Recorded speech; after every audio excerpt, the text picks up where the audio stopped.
Hello, film fans. Welcome to the Film vs. Film podcast. My name is Martin Harries, your host, and I'm joined by the film encyclopedia man, Boaz Dix. We are a couple of filmmakers on occasion, but mainly can't stop yapping about movies. On this podcast, every episode we pick a topic from a film that's coming out at the cinema or on VOD. Myself and Boaz pick our favourite film from that topic, or team up against a guest and battle it out to decide which film will become the greatest film of all time.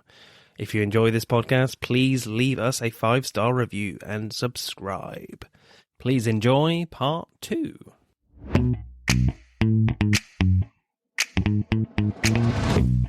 Well, hello guys. Welcome back to part 2 of the podcast where we are talking David Fincher movies. And of course, this is the part where we have a look at your responses from the previous episode. And that previous episode was on David Cronenberg films. And we have a look at your choices for that. And Liz from the B Critics went with The Fly. Just the one response for this episode. Guys, what is your film choice for David Cronenberg films? Oh, I go with The Brood. I know that was the one that won.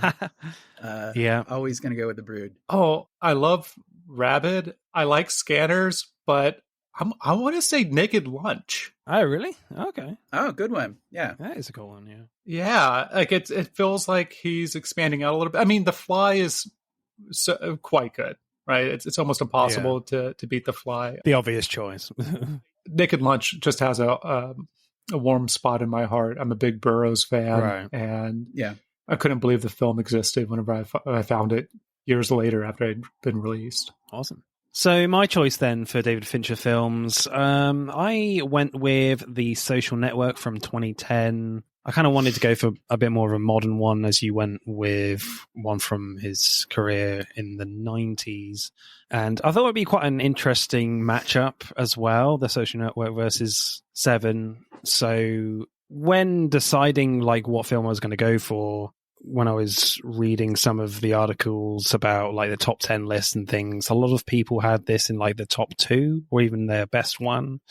So I was like, oh, okay, that's interesting. It might be a great time to revisit this film for this podcast and to see what the fuss is about. Because when I first watched The Social Network, I thought it was really impressive, but I didn't think it was as impressive or at the level of Fight Club or Seven for me.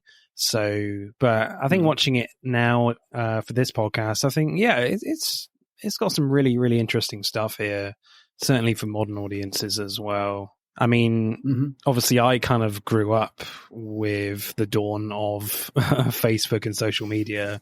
I mean, I do remember the time when like you got like a mobile phone at school and you're like, oh, cool, mine's in color now. This is awesome. I remember those days. You know, I remember at university, one of the girls, like talking to quite a few of us, was just like, yeah, everyone's got Facebook, right? Like, yeah, we've all got Facebook. It was kind of a pointless question because everyone had it. This was like 2008, 2009. Yeah. And still, that was still in the era where you just had Facebook on desktops. Smartphones weren't really invented, I don't think, at that time, although it was very close to in 2009, 8. Yeah, and I think now looking at like social media, especially Facebook is becoming the more redundant social media platform now compared to things like Instagram and, well, now it's called X, whereas that formerly Twitter. So it's just really interesting how like Zuckerberg has kind of even evolved even more into like the metaverse. I mean, he owns Instagram, WhatsApp, and God knows how many other companies, and he's really into the VR world as well, like expanding that kind of area of his empire, which is kind of really interesting. So I feel like, you know, people still use Facebook, but I don't think it's the first choice social media platform for a lot of people anymore, I don't think. Initial reactions for me, like with this one, yeah, I really liked it. a very kind of different sort of tone for Fincher. You still got that incredible like slickness and style, and it goes at an incredible rapid pace at times. I think I heard one story where, like with Aaron Sorkin's script, it was like insanely long. I mean, one directional thing that Fincher just went with is the fact that he basically just got everyone to talk a lot faster because he didn't want to cut anything out, really, because it was also great dialogue in the film. So yeah. Talk faster. We need all this in here. I mean, what are your guys' experiences with Facebook and your initial reactions to this film? I got off Facebook 2017. I deleted it. Yeah, that and all social media just kind of became clearly not a healthy thing. No. I mean, when Facebook first started, it was like connecting with friends, and it became something else. And this movie, when it came out fairly early in Facebook's lifespan, I mean, this movie came out, 2010? Yeah. Fairly recent. It's hard to imagine another movie made about something so recent and significant that's not like politically based or war based. For a nonfiction film like this, extremely unique. All the President's Men is probably the one that people would probably point to. And you could see maybe like a Soderbergh doing a film quickly and turn around, right? But yeah, for Fincher, 99 Take Fincher, like this is pretty remarkable. Yeah, I think it was 166 pages. And the studio was like, there's no way you're going to get it under 2 hours. And I think it clocks in at like an hour 59 and a little bit of change. Yeah. And they fudge it just by like getting the dialogue going immediately. Right? With the studio logo, the conversation is already going. Yes. Yeah. Which makes sense because for the previous film, and like Fincher says, you have to teach your audience how to watch your film. Yeah. How, like what the film, like give them the language of the film, give them the texture, the context, the syntax of the film.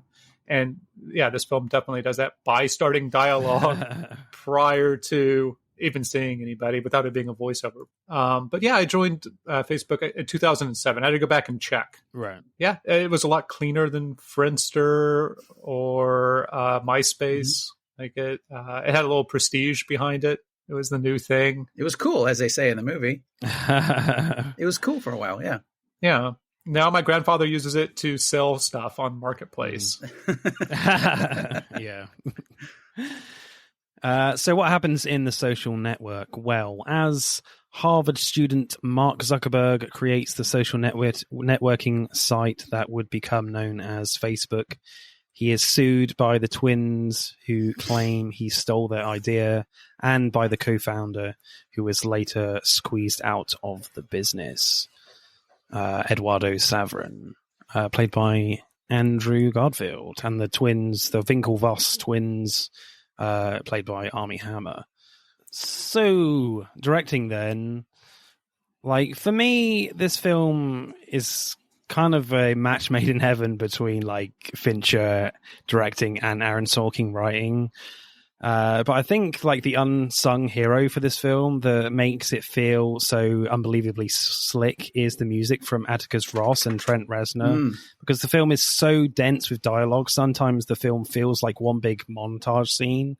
So the music, for me, helps to establish, like, the tone and feel of the film in moments. Like, in the beginning, when Mark is setting up his face smash, you know, the music sort of reflects the excitement and jealous glee that Mark is feeling. And then when the traffic on the site starts flowing and the girls at Harvard start noticing it, like the music becomes a little more rockier and has a darker feel.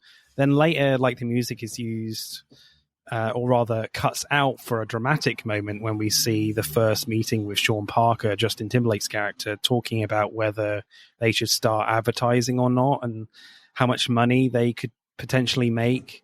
And again, the music acts as like the conductor for the rhythm of the scene kind of thing. Then there's a big like cut to Eduardo saying $1 billion with no music at all. And it feels like a really impactful movement and kind of unexpected. So I kind of like how, you know, that's one particular moment where it's used in a dramatic sense, but you can definitely feel the music video experience that Fincher has in this film, like using the music to really keep the rhythm up and to establish slightly different tones here in the film. I think it's an interesting pairing. Trent Reznor, who he asked to like do this film and know from music videos in that world, asked repeatedly for him to score it, and eventually came and watched some of the editing and agreed to. But yeah, him and Atticus for this Dragon Tattoo, other things, it's phenomenal. Like, it's phenomenal to listen to. Yeah, and would definitely, and it's part of that. I mean, I guess lights also didn't quite exist in the aughts because it's a very dark movie, especially if you watch the documentary. You could see the after the color correction and before, like you could see like people shooting digital on set, and then you could see like what the scene looks like in the film, and it's just so much darker and muted, and that is the tone of the film. And I think we were talking a little bit like last time, like a lot of things that paths not taken are what makes this film so good. And makes Fincher such a great director. There's so many ways you could have written this or directed this wrong. And I think Trent Reznor is definitely the right choice for that tone. I was reading an interview with, this is his first all digital film, right? He went all digital for this? Yeah. I don't know if it's his first, I can't remember. Yeah, I can't remember if Benjamin Button was was digital or not. There is some film in that. I think this is the first 100% digital. Okay, right. But he worked with Cronenweth, cinematographer, a couple times. It is a great looking movie. It is fascinating to watch this after watching Seven and reading Darius Khondji's great American cinematographer interview from 1995, and how much work he did with testing different film stock, different f-stops, different bypass processes, and how technical it was, and how much work he did to get it to where you go to 2010 and like you said, Thomas, between what it looks like when they shot it to fiddling it with it in the editing bay, you get a great looking movie. Not as seminal as Seven, but certainly a great looking movie. It's like I used to have to go to gun shows to get my conspiracy theories, and now I could just go to Facebook. It's just the evolution of technology. Yeah, I think it's quite apt as well with the fact that this is digital. You know, it's about certainly the digital age emerging with Facebook. So I feel like if it was shot on film, like texturally, it wouldn't feel right. So I feel like it is quite appropriate that it is all digital.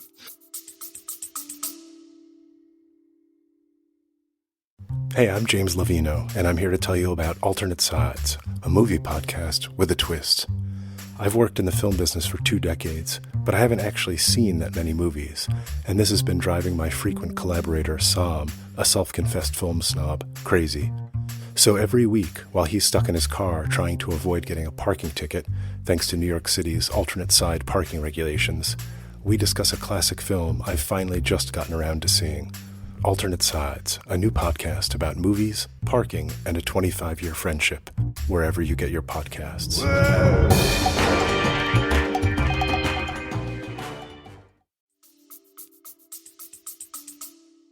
And you could definitely feel, I mean, film rigs compared to digital rigs, a lot smaller.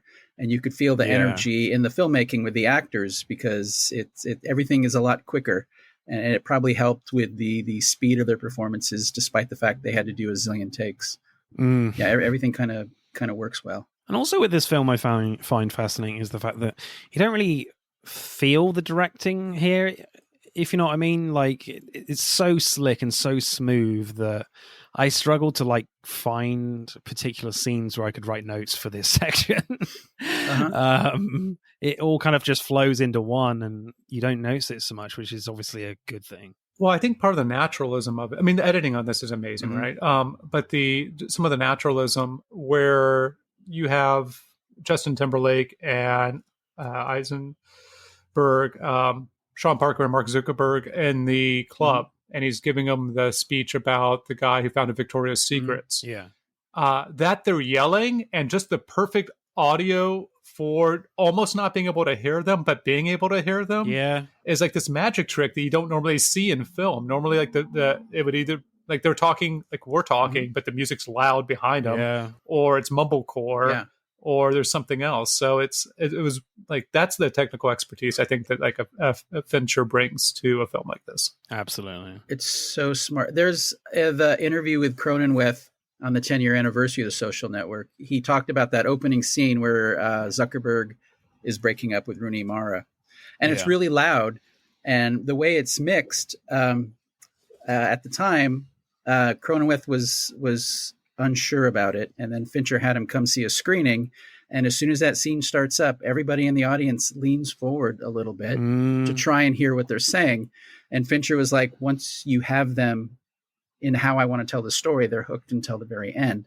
So really well thought out, not just like a stylistic quirk like the scene in the club, just so good. I'm in my living room leaning forward trying to hear Timberlake's story, and it totally has you right in his hands. Thomas, you were saying how it could have gone wrong, and we were texting a little bit. Aaron Sorkin, who wrote this brilliant screenplay, did The West Wing and kind of invented the walking and talking. Yeah. There's no walking and talking in this movie, but there could have been. And I think a lesser director may have just done that. Well, I guess we'll get to it when we get to script, but let's put a pin in the screwdriver conversation. Okay. Versus Bex. Okay.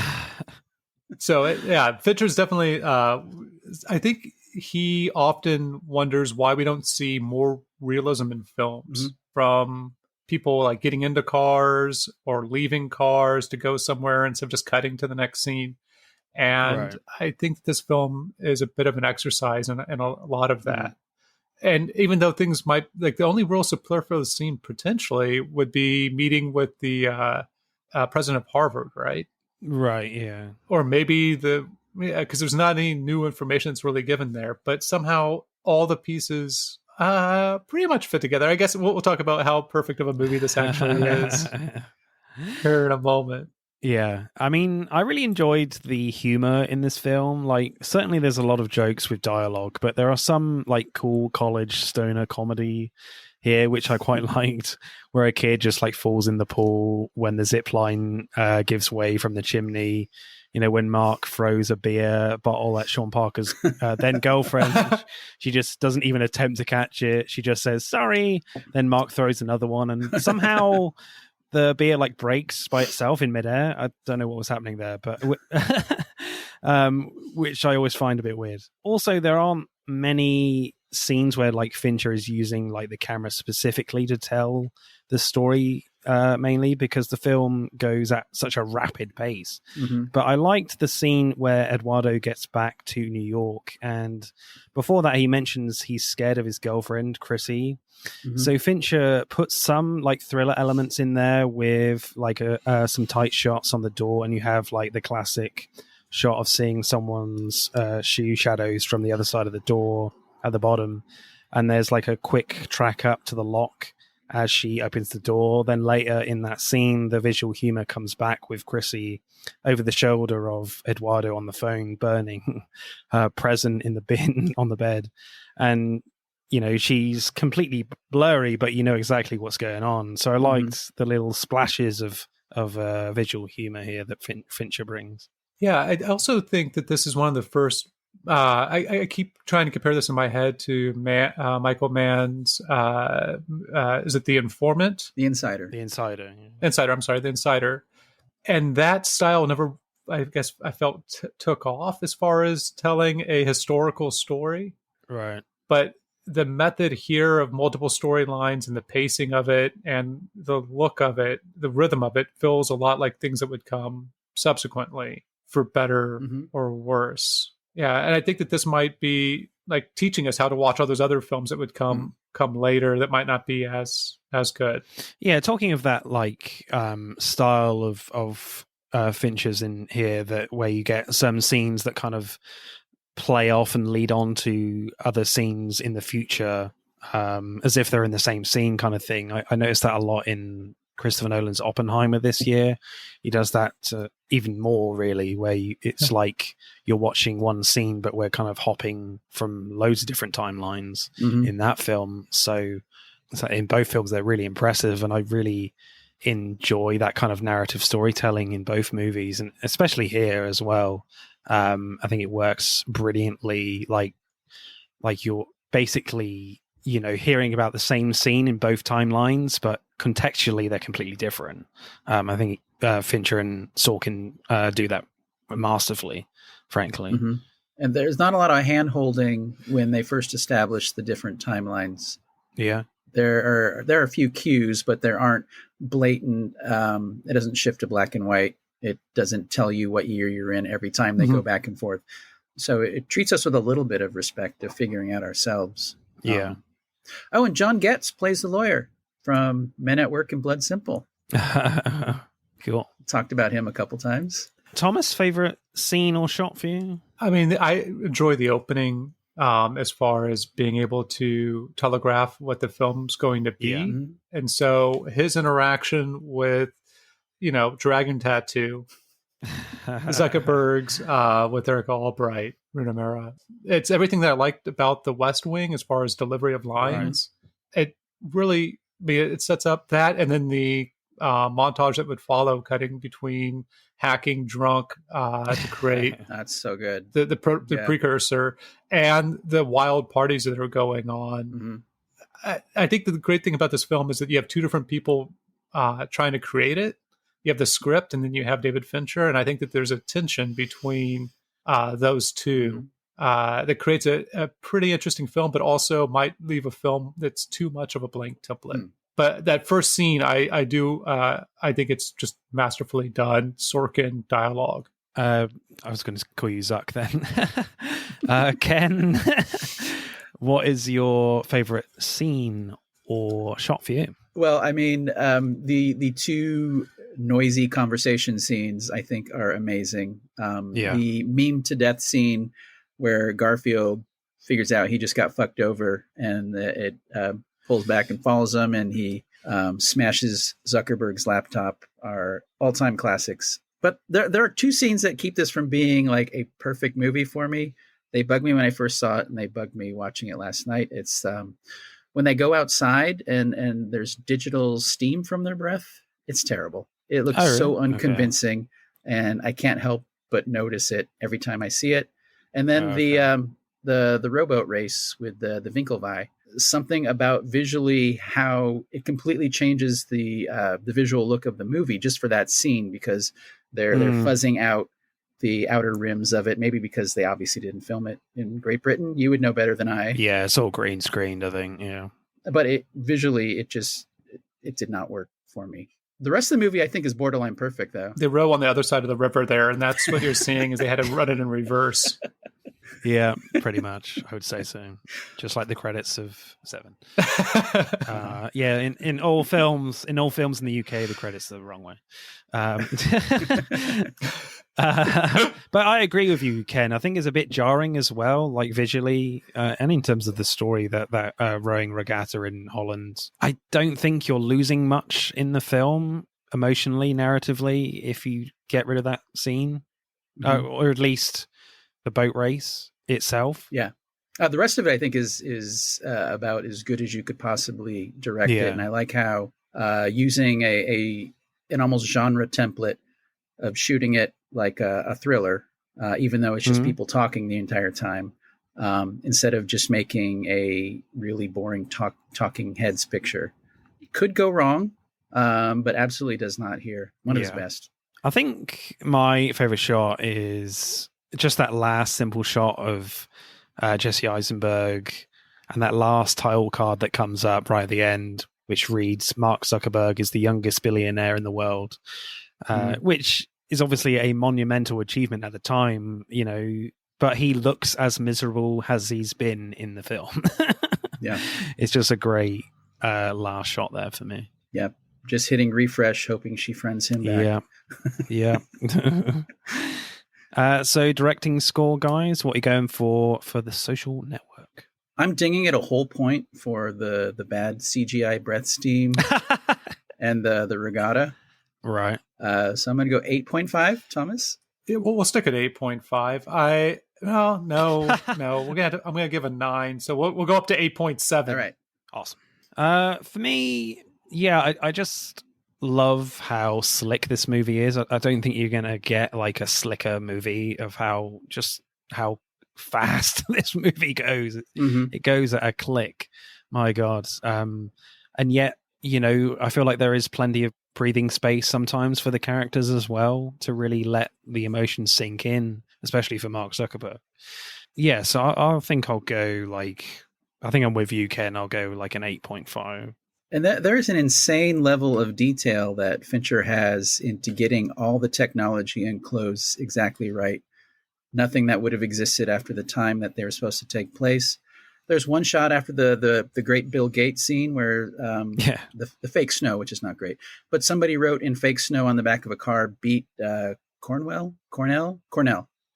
Right. And watching that, that's just like a little thing. And probably the week that scene actually happened in real life, Harvard was probably playing Cornell in a sports ball game. Yeah. It's just that level of attention to detail of creating a world that's just a few years before it took place. It's really hard to appreciate because most directors would it's a few years ago, just use whatever computer's around. But he went full Kubrick on it. Awesome. So screenplay then. That 5-minute opening scene is quite amazing, how they cram so much intricate dialogue in the scene, and yet it still feels like a fairly natural conversation. It's been said the scene sort of reflects the beats of what happens in the rest of the film, but what's really interesting, though, is that the writing doesn't hold back on making Mark Zuckerberg sound like an asshole, which is what like Rooney Mara says to him quite brilliantly. You know, to make your main character so unlikable is a very risky thing for me. Like other films like The Wolf of Wall Street, for example, is a bit similar. You know, Jordan Belfort starts out as a fairly sympathetic character, but has an arc of why he becomes an asshole. But here, it's right from the off, and what keeps you watching it is the fact that you want to know why this guy is like how he is. You know, what exactly motivates him. Mark Zuckerberg doesn't really have an emotional arc in this.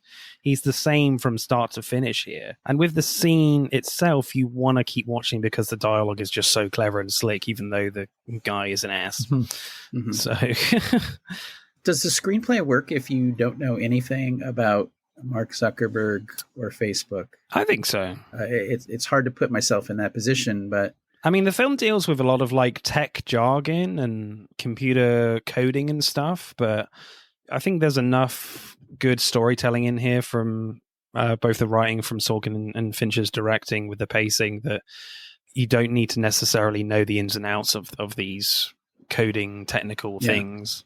Certainly with the face smash stuff, I think it was very clear to me of what was happening. The hardest thing for me, so that Sorkin's through line or his idea was that this is a jolted lover and he's just trying to get back at that. Whereas Fincher's looking at class structure and that disparity, but also heavy is the head that wears the crown, as they say in countries with kings and queens. Yeah. I think Fincher actually empathizes a lot with Zuckerberg. Right. And the end of the film for, I think, Fincher, but maybe not Sorkin, is a Rashomon ending. Because you have that line about, 85% is embellishment and 15% is just bullshit in these testimonies. So everything you've seen in the film potentially isn't actually what happened. I mean, that's a little bit of their caveat to get out of maybe legal troubles with Facebook. Mm-hmm. But I also would say that the movie doesn't justify, like, there's not enough disparity between what different people said to make that seem like a Rashomon moment, a moment of people with different perspectives having conflicts in that scenario. And the end of it, what's kind of the magic trick of the film, which I think maybe you have to know a little bit about what's going on, is maybe the end credits, the end title cards do it well enough. But this is, as the du jour attorney says, like, this is nothing, right?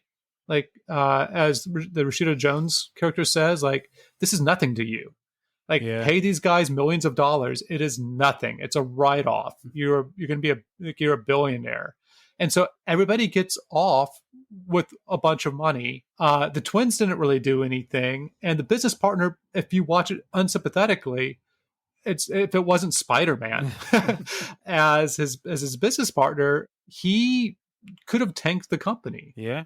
Like, you're not you're more like Friendster or other social networks that were always impossible to log into or dropping off. I mean, he could have, by putting a freeze on all their assets, destroyed Facebook at that moment. Yeah. And apparently in real life, he wasn't coming back. Like they couldn't have meetings. They had to kick him out at some level because he wasn't showing up for things because he was back at Harvard. He didn't believe in Facebook. He didn't drop out for it. And so the hard part about this movie, I think for me, is that it doesn't have a strong take, which it's a double-edged sword. Like I both like the film because it doesn't tell me what to think, but also it's like a Greek tragedy that's too close, or like a Shakespearean tragedy that's too close in time to actually appreciate the embellishments that are going on. So that someone watches this and they say, oh, that's what Mark Zuckerberg's like. And they miss that last bit where maybe he's not. Or this is what happened to create Facebook. This is a historically accurate document that I'm watching.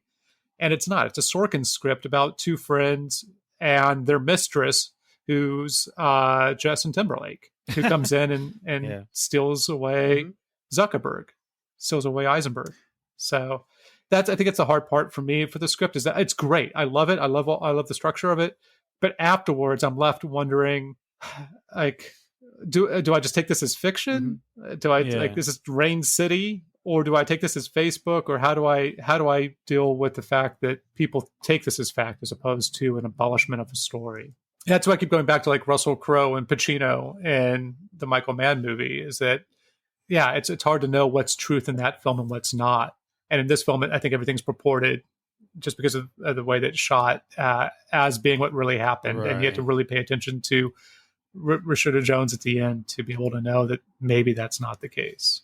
So would have preferred like more embellishment here, or would you want the film to have more factual stuff in there? Yeah, see, it's a double-edged sword, so it goes both ways. Yeah, it goes both ways, right? Maybe more self-aware, only because the crew line at the beginning, I'm so upset by it whenever Zuckerberg says it. Like, do I look like somebody who rows crew? Yeah. They're like 6 foot, and then you find his nemesis becomes the people who do crew, the twins. And I'm like, oh, I don't like that payoff.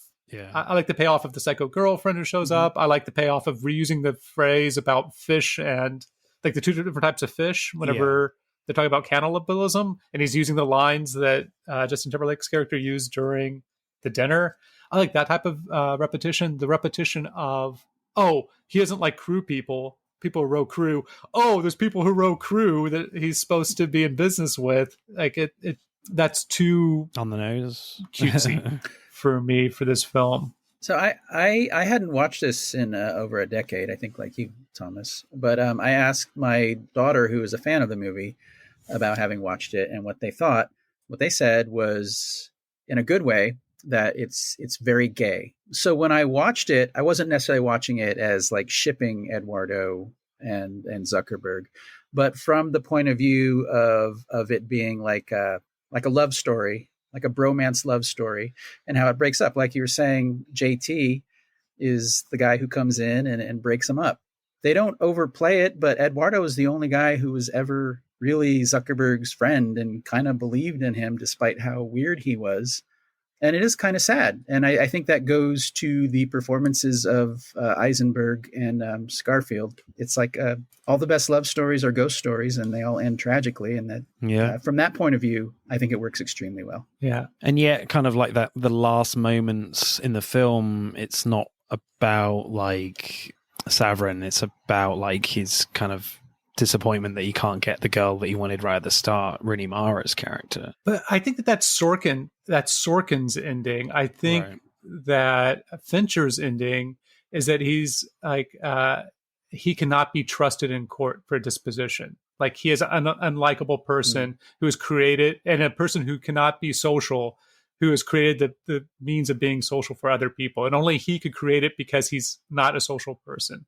Like he has the tragic. Yeah. I think for Sorkin, it's that as the love story, but for Fincher, it's the tragic flaw of being who he is and inheriting what he's inherited, despite being not a perfect human being. But speaking of not perfect human beings, almost everybody in this, all the characters are shitty people, right? Yeah.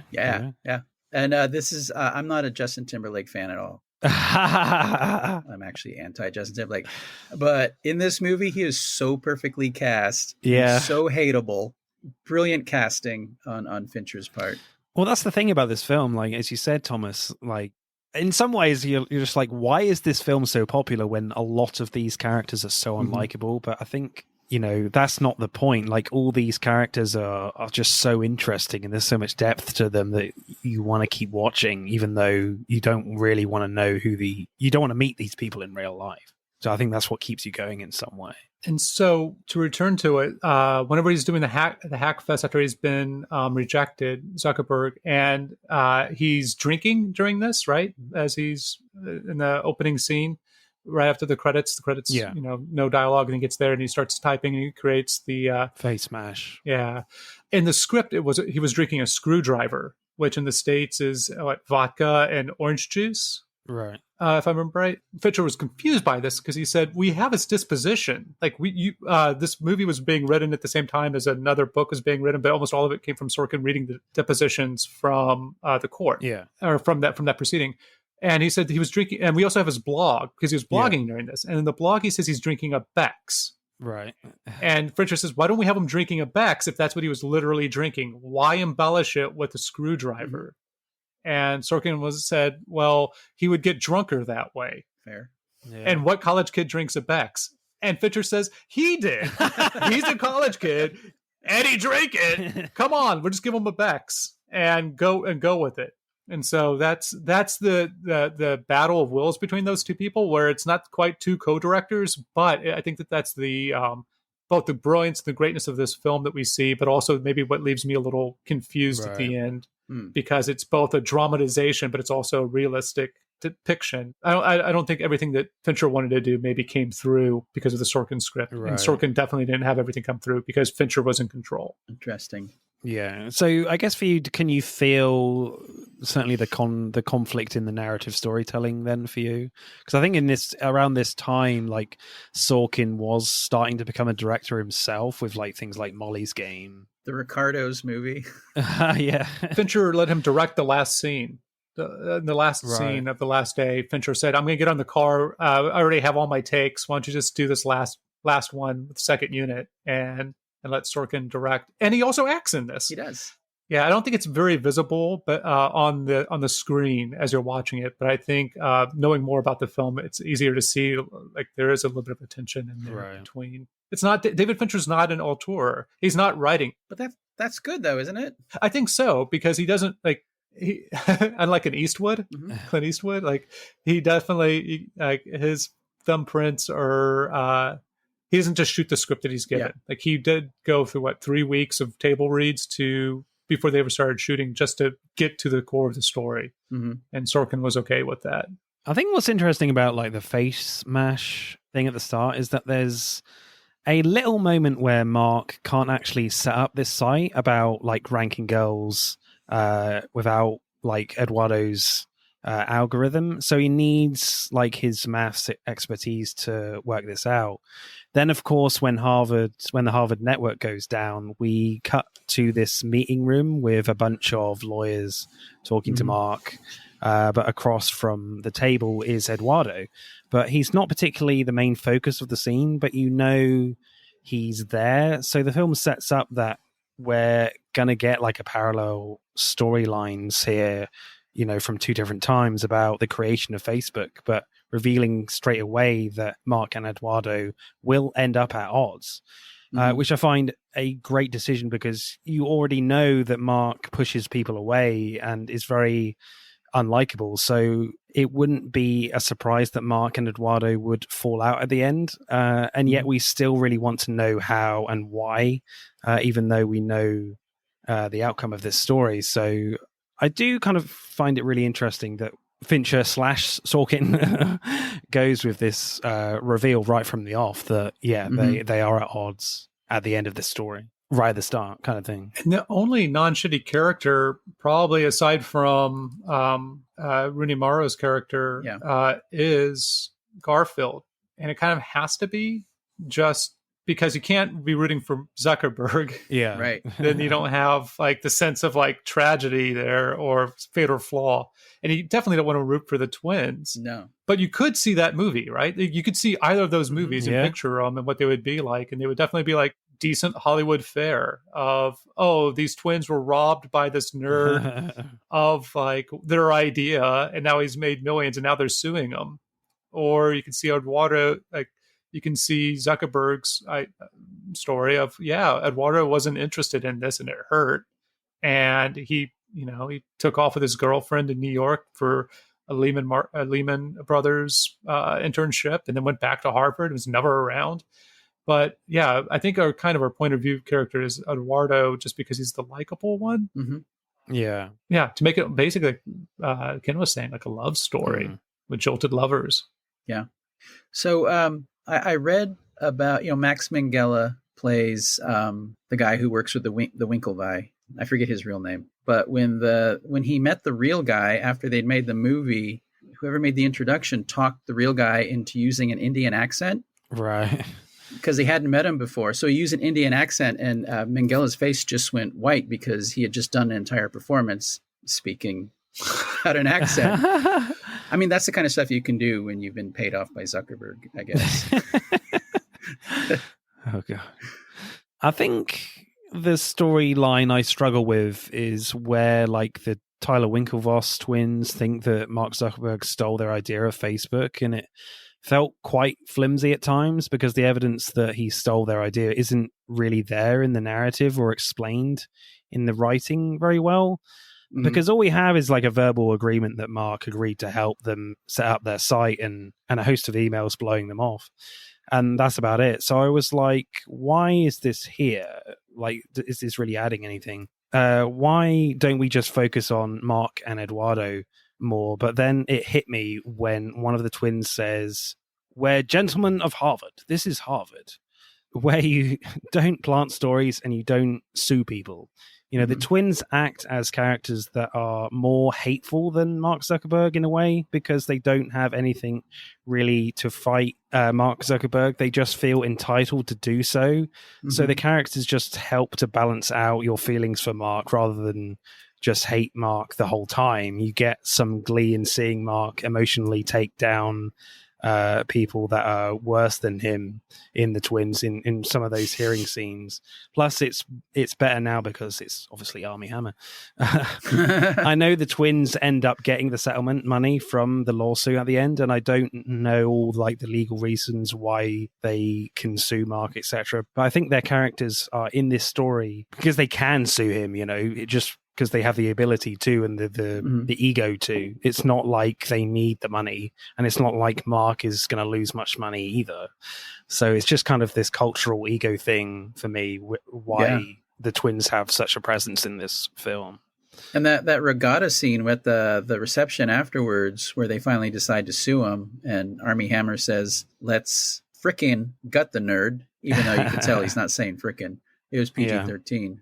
And that was the moment, that was probably the only moment where you're kind of like, oh man, I can't wait to see Zuckerberg take these guys down, because they're truly onerous, super rich and wealthy. And they're just upset, like the movie says, that something didn't work out their way. Like their whole life has been spent things working out their way, other than the race that they just lost. And then I think when we're talking just as far as themes and dyads or dichotomies, they represent the wealthier side of Harvard. Yeah. Even though like Zuckerberg came, like his dad was a dentist. It wasn't like he was like upper middle class. Like it wasn't like he was, he put together his first computer from spare parts at the dumps in Bombay or something. And then worked his way up through these things. He came from a bit of privilege and finishing schools, right? But what you also see is there's a change. Maybe that's why the president's there, is that he doesn't understand that there's like this sea change that's happening where you're going to have tech billionaires. Like we had the 2000s here, 99, 2000s, where there was the tech bubble. But there's this new generation of venture capitalism and unicorns and new evaluations, and old business is going, like the old way of doing business might be going away, might be fading away with the advent of social media. And so it's like a bellwether of this new way of things going about that gets rid of institutions. I mean, think about how happy Justin Timberlake's character is that he destroyed the music industry, which is a nice bit of irony, having Justin Timberlake talk about destroying record companies. Yeah, and that tension really is explored with Eduardo wanting advertisement on Facebook and Zuckerberg continually saying, we don't know what it is yet. Yeah. And it's got to be cool, and advertising isn't that. So, yeah, Eduardo is kind of maybe a bit of the past there. And I think that kind of storyline rubs off on podcasting itself as well, because a lot of like us amateur podcasters, you get the sense that, if you put ads on your podcast, it's not cool. You don't want that.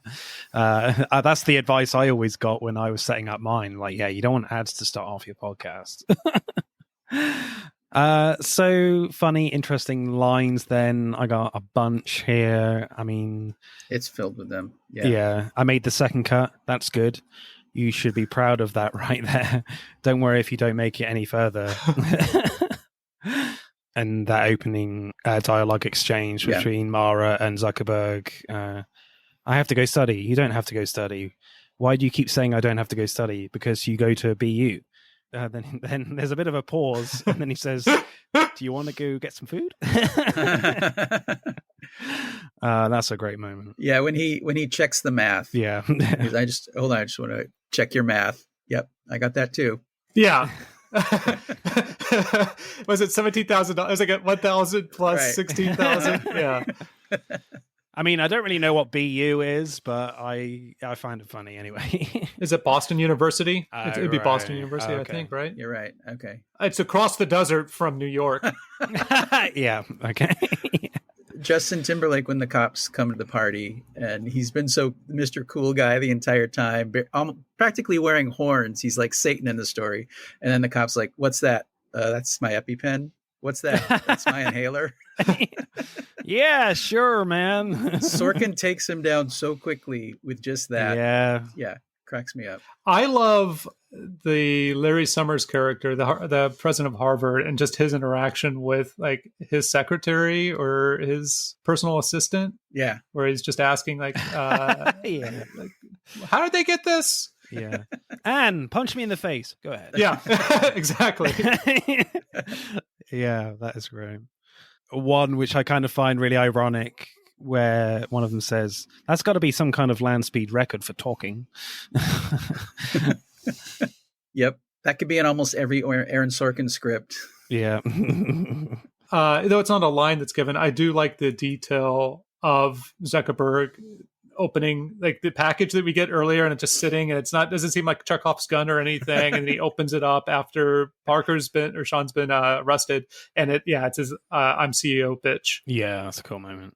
For his business card. Mm-hmm. Yeah, that moment of regret. Maybe he took the wrong person to the dance. Yeah. Yeah, and there's a scene where Parker drops him off to that meeting, and he's wearing his pajamas, and Parker is like coaching him up, and that's one of the few times in the movie where Zuckerberg, you almost feel sorry for him because he just seems like a little kid wanting to be with the cool guys. Mm-hmm. And then it turns out that it works, even though Sean Parker says, "Fuck you." In the next scene, they have a big deal with that company, which says a lot about the mid 2000s. Yeah. I love the bit just after Zuckerberg like crashes the Harvard network, and there's like a little hearing, and he says, "As for any changes stemming from the breach of security, I believe I deserve some recognition from this board." I'm sorry? Yes. I don't understand. Which part?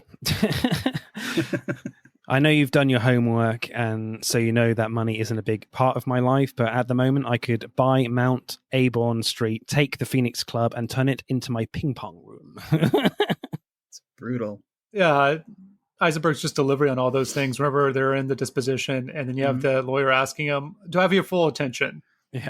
Right? It's like, "You can have part of my attention." I had to swear an oath before I began this disposition, and I don't want to perjure myself, so I have a legal obligation to say no. It's like, and it's an eminently quotable film. Yeah. But I think my favorite line has to go with a line that we've kind of referenced a few times off mic, where Andrew Garfield says after he smashes Mark Zuckerberg's laptop, and he says, "You think we were going to let you parade around in your ridiculous suits? Sorry, my Prada's at the cleaners, along with my hoodie and my fuck you flip-flops, you pretentious douchebag."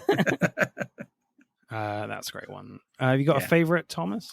Oh, I don't have a favorite. I mean, I think for this podcast and the recording of anything visual, I would just like to say, look at my face. Tell me I don't know what I'm talking about, which is what Timberlake says. Yeah. Oh, I just like the delivery, not by the actor, but by the cutting of the, what is it? Is it $1 billion? He's like, what's really cool? And then Justin Timberlake doesn't actually get to deliver the line. Uh-huh. It's Garfield delivering it. Yeah.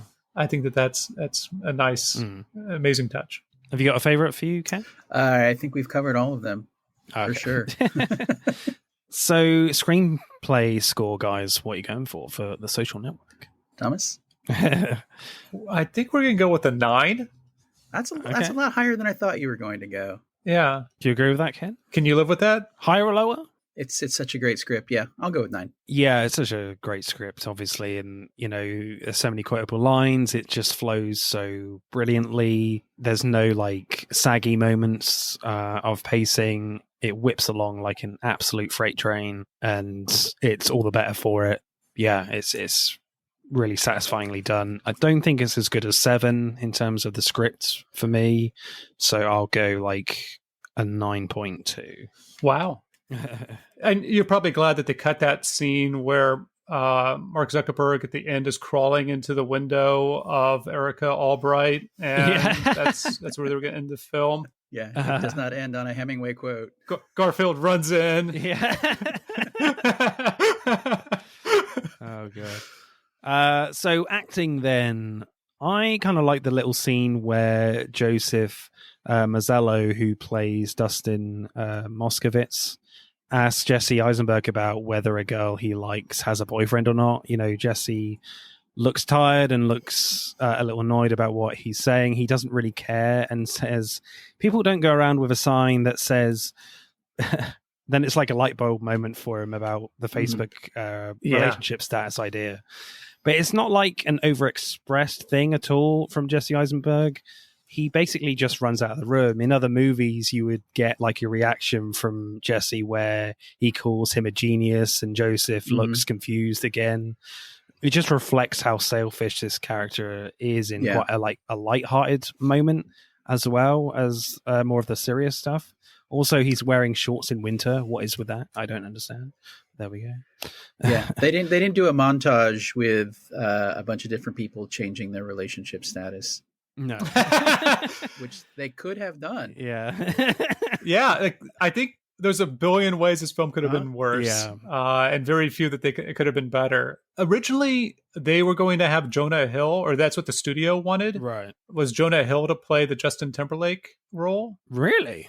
Okay. Yeah, they wanted a little bit more comedy in it, and they also thought that Jonah Hill looked more like Sean Parker. But from Fincher's standpoint, if I remember right, he said Garfield doesn't look probably like the actual guy, right? Eisenberg probably doesn't look exactly like Zuckerberg, right? He doesn't have the dead eyes that Zuckerberg has. But in a world of movie stars as nerds, you need to have somebody who's even cooler somehow than them. And Jonah Hill might be a tougher pull at the time to be cool.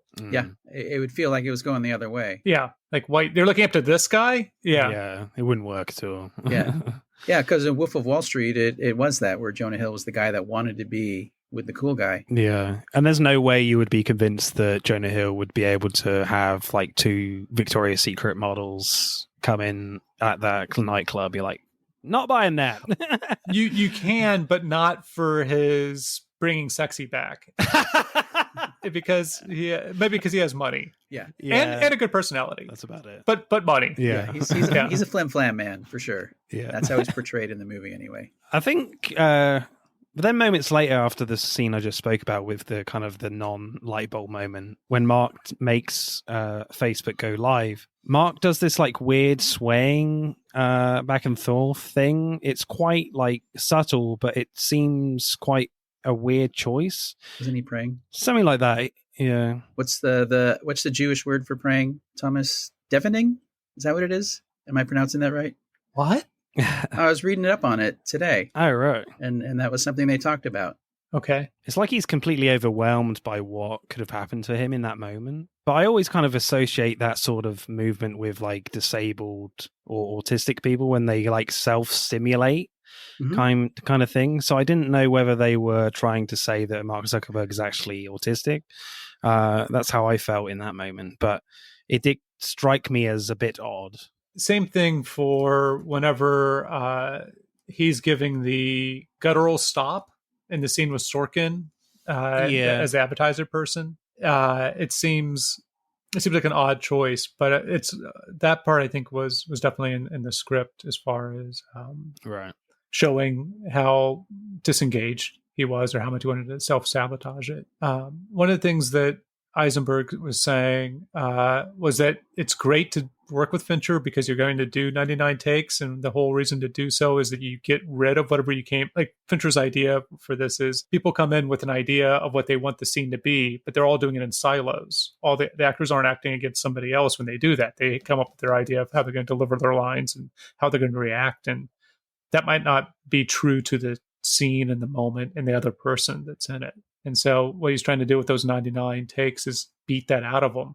And then for Eisenberg, what he was saying was, that's great, because then I know at the end of the day that I'm done, that I did everything I could, and I don't have to prepare the next day in the same way. I just have to know the lines and be able to go in there and be honest in my delivery.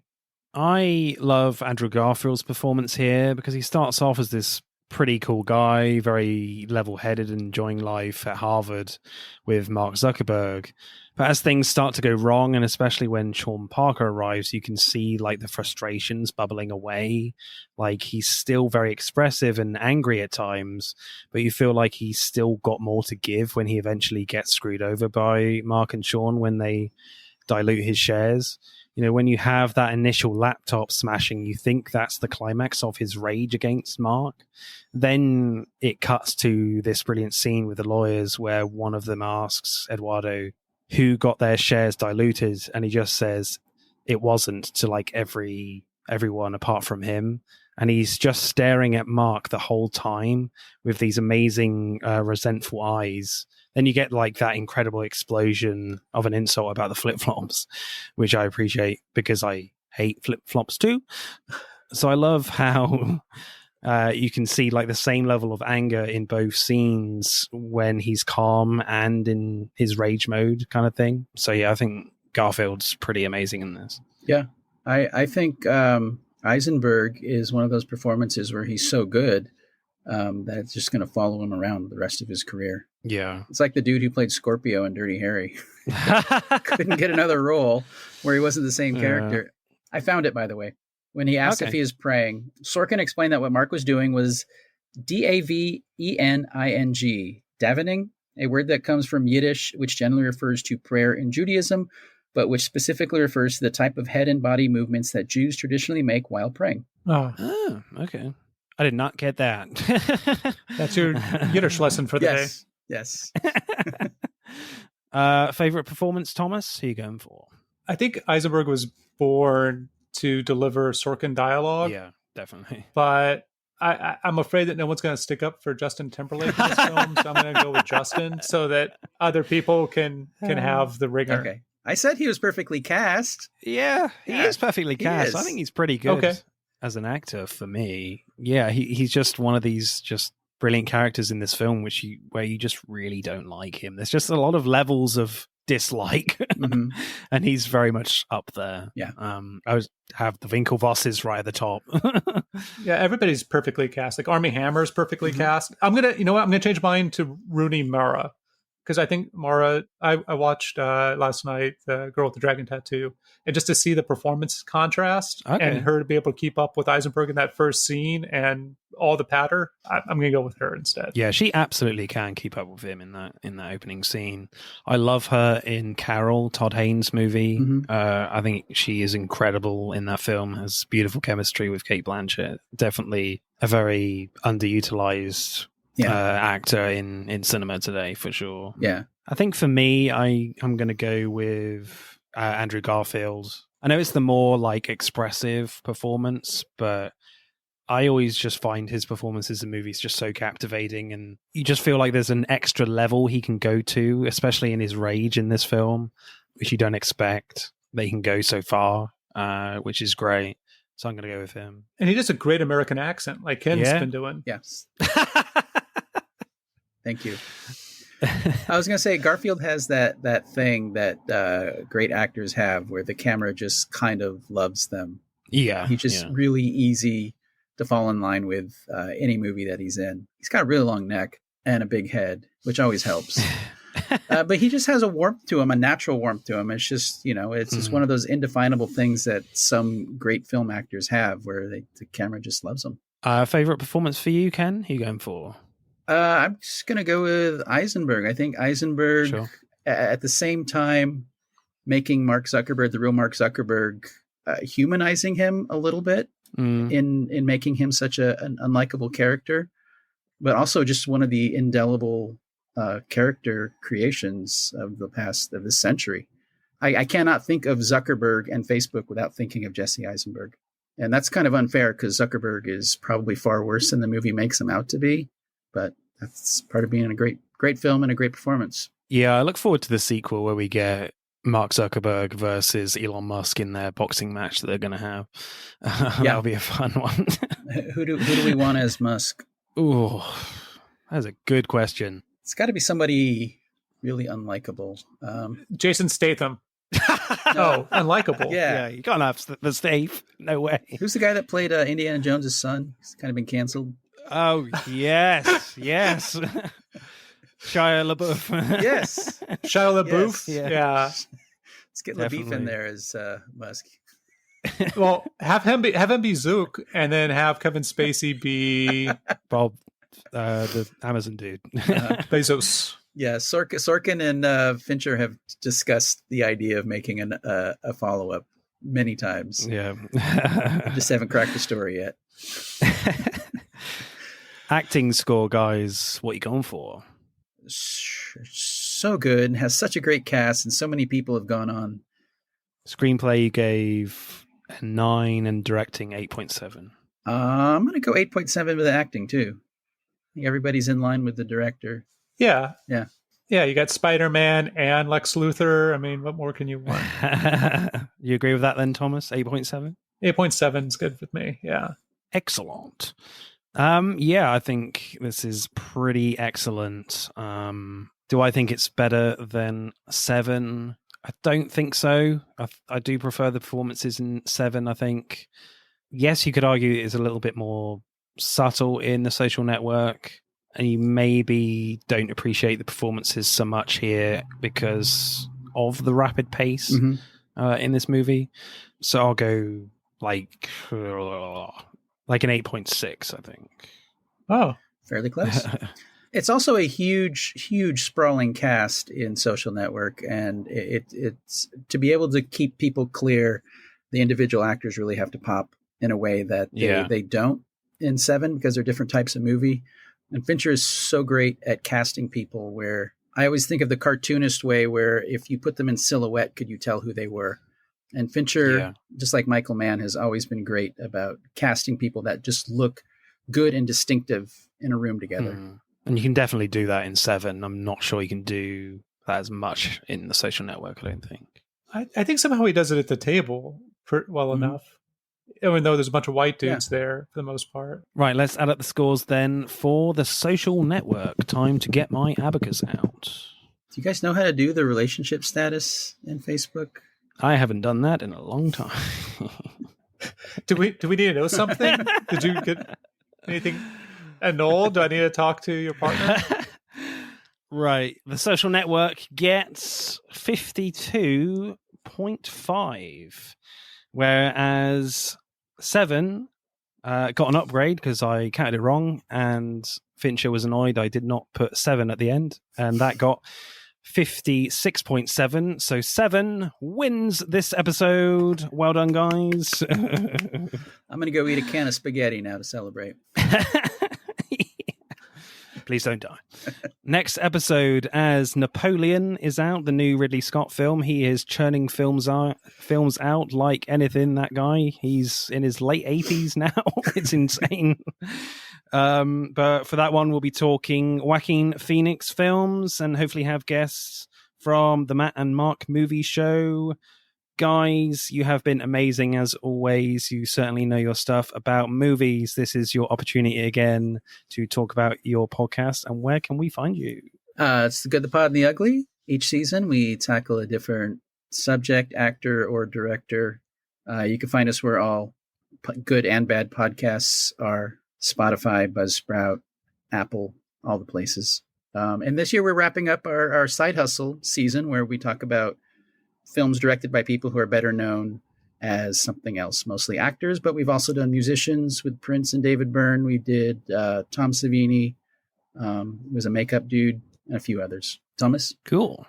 Did I cover it? Yeah, what Ken said. I think so. Especially bad podcasts. We're right there with them. Uh-huh. Yeah, we're right top of the list. Wherever you get your bad podcasts. Come find us. Also on Instagram, our primary social media, Twitter and Facebook. Cool. Right, it's time to say goodbye, people. It is goodbye from Gwyneth Paltrow's Head in a Box. Goodbye. Bye, Martin. And it's goodbye from the Rainbow Man. Bye-bye. Bye. And it's goodbye from me. I'm going to figure out what my next headwear is going to be for the next episode, because I felt a bit of FOMO today. Bye-bye. That's it for part 2. Thank you for listening. We hope you enjoyed it. Check out part 1 if you haven't done so already. But don't stop there. Get involved and tell us what your favourite films are relating to the episodes. Send us a DM or comment on Instagram and TikTok at Film vs. Film Podcast, for Twitter at FVF_podcast. If you do, we'll give you a shout out on the next episode. If you're feeling really generous, you can buy us a one-off coffee at our Buy Me a Coffee account. Remember, please leave us a 5-star review and subscribe. Pod signing off.